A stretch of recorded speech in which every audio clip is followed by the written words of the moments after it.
বন্দনামালি রান্নাঘরে সব লোককে স্বাগত জানাই। দেখো আজ আমি কি রান্না করবো বলতো? এই যে বেগুন আর আলু দিয়ে কি মাছ করবো?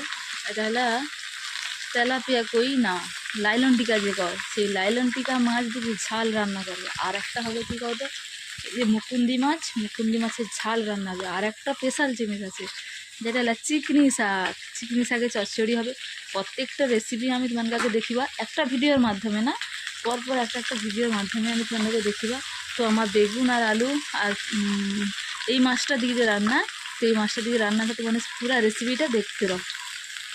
এই যে দেখো মাছ ভাজা কিন্তু আমার কমপ্লিট হয় রে, মানে ঠিক মতো ওখানে ভাজা হয়নি, জাস্ট ভাজা বসিয়েছি। এই যে মাছটা ভাজা হয়নি, তারপরে রেসিপিটা শুরু।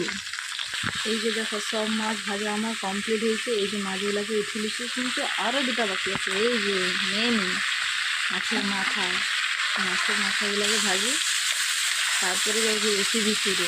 এই যে মাথাগুলো ভাজি আর মাছগুলোকে ভাজছি এরকম। এই যে এইরকম মাছগুলোকে ভাজছি। মাছটা কিন্তু নরম আছে একটু। এই যে বেশি ভাজলে কিন্তু মাছের স্বাদ রয় না, এরকম মাছ ভাজলে কিন্তু স্বাদটা কিন্তু মাছের ভালো হয়। এই যে দেখো মাছ ভাজা আমার কিন্তু কমপ্লিট, মাথাগুলো কিন্তু সুন্দর করে ভাজা হয়েছে। এটা কিন্তু রান্নার পালা। রান্নার আগে কিন্তু আমি এই যে বেগুন আর আলু আছে না, সেগুলোকে একটু বাছিয়ে দেবো।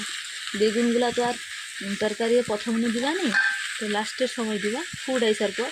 সেই জন্য বেগুনগুলোকে আমি আলুর সামনে বাছিয়ে দিবা আর কি। এই যে আলুগুলাকে তেলে দিকে মশলার সাথে কালিবা, তারপরে বেগুনগুলো ফুটনে জল তারপর দেওয়া হবে। সেই জন্য এই যে বাছিয়ে দিলি। এবার আমি রান্না করার পালা। মাথাগুলোকে এবার আমি উঠিলি। এই যে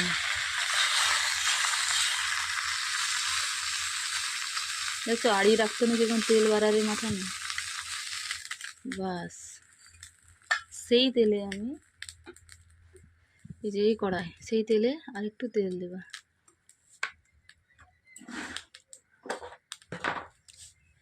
ওরা কিন্তু গরম আছে বেশ। এই যে 5 ফোড়ন,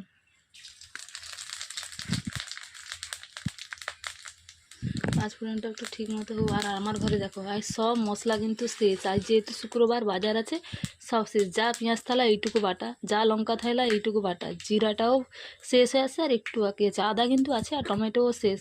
তো মশলা প্রায় শেষ। আজ শুক্রবার বাজার আসবে, তো এইটুকু মশলায় কিন্তু তুমি 3টা রান্না করবা। তো তোমার দেখতে রাও। এই যে দেখো 5 ফোড়নটা কিন্তু ঠিক মতো ভালোভাবে লাল হয়েছে। এই যে 2 রাখা আলুগুলা